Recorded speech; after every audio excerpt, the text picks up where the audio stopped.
بسم الله الرحمن الرحیم. رسول الله صلی الله علیه و آله وسلم خپلو ملګرو ته په هره موقع باندې د امید او د اطمینان د حوصلې ډېرې خبرې رسول الله صلی الله علیه و آله وسلم کړي دي. او د رسول الله صلی الله علیه وسلم معمول او طریقه به دا وه چې رسول الله صلی الله علیه وسلم به خوشخبري ورکوله، خوشحالۍ خبرې به یې کولې، د اسانتیا خبرې به یې کولې، او امت ته هم رسول الله صلی الله علیه و آله وسلم دا تلقین کړی، دا ترغیب یې دې خبرې طرف ته ورکړی دی چې تاسو خلکو له خوشخبریانې ورکوئ، د خلکو دپاره اسانتیانې پیدا کوئ، خلکو ته د نفرت خبرې مه کوئ، خلکو ته د نفرتونو خبرې مه کوئ. رسول الله صلی الله علیه و آله وسلم د هغې مؤمنانو، د هغې مسلمانانو چې د هغې د خپلو ګناهونو د زیاتوالي د وجې نه مایوسه شوي دي، ناامیده شوي دي، په ډېرو موقعو باندې رسول الله صلی الله علیه و آله وسلم هغې ته امید او حوصله ورکړې ده.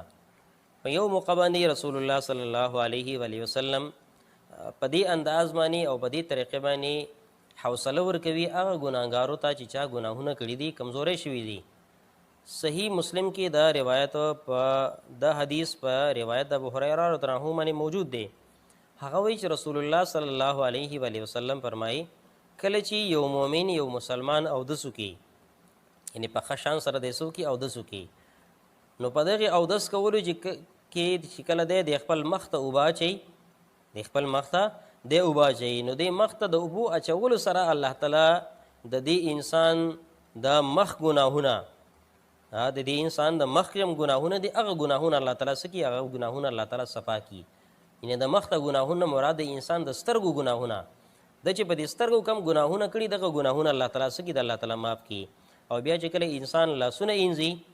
چې کله دی لاسونه اینځي، نو د لاسونو د اینځلو سره چې کله په دې باندې دی اوبه ور واچوي، نو د دې انسان د دې لاسونو د ګناهونه څه کي، دا هم الله تعالی معاف کي.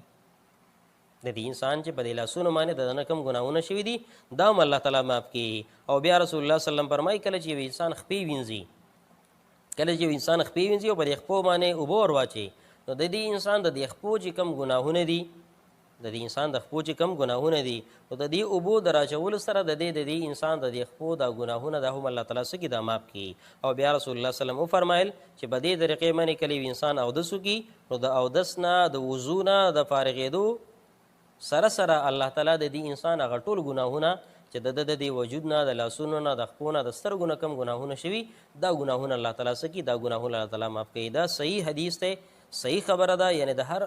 اخوا دیخوا د هر چا د بل چا خبره نه ده، بلکې دا د رسول الله صلی الله علیه و آله وسلم خبره ده. یعنې په دې حدیث کې هم د رسول الله صلی الله علیه وسلم یو امید راکوي، یو حوصله راکوي چې کله یو انسان ګناه وکړي او دی د خپلو ګناهونو نه وروسته دی په دې غم او په دې فکر او په دې سوچ کې پروت دی چې زما نه خو ګناهونه شوي دي، زما نه خو کمزوری شوي دي، آیا چې زما دپاره به بخښنه کېږي که به نه کېږي، آیا ما به الله تعالی بخي که ما به الله تعالی نه بخي. نو دا ده چې الله تعالی د دې انسان د خپل بنده د بخښنې دپاره یو معمولي ذریعه الله تعالی ګوري، یو معمولي ذریعه الله تعالی د دې انسان د بخښنې دپاره یو بهانه الله تعالی تلاش کوي. حدیث مبارک دی، سنن ابن ماجه کې دا حدیث موجود دی.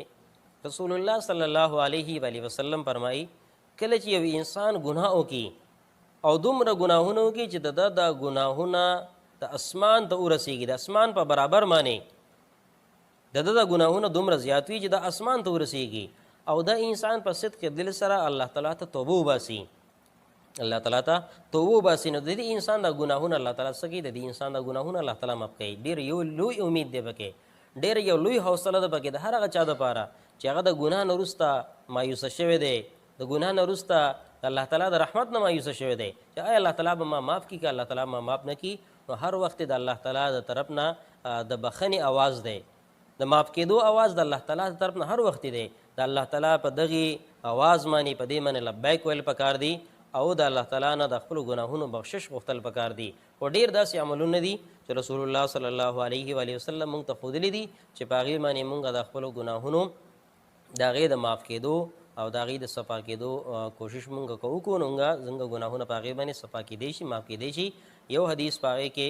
دغه حدیث و چې کوم مخکې مولوس و رسول الله صلی الله علیه و آله وسلم فرمایي کله چې انسان اودس وکړي نو د دې اودس سره سره کله چې د لاسونه یینځي خپې یینځي مخ یینځي نو د سترګو ګناهونه د لاسونو ګناهونه د خپو ګناهونه الله تعالی د دې سره معاف کوي. نو الله تعالی ډېر رحیم او ډېر کریم ډېر مهربانه ذات دی. الله تعالی دې زمونږ په حال باندې رحم وکړي او چې کوم ګناهونه زمونږ نه خود ساخته تور شوي دي دانسته تور شوي دي ښکاره ګناهونه شوي دي پټ ګناهونه شوي دي واړه ګناهونه شوي دي غټ ګناهونه شوي دي الله تعالی دې مونږ ته د ځان کدن نه مخکې د صحیح توبې توفیق را نصیب کړي.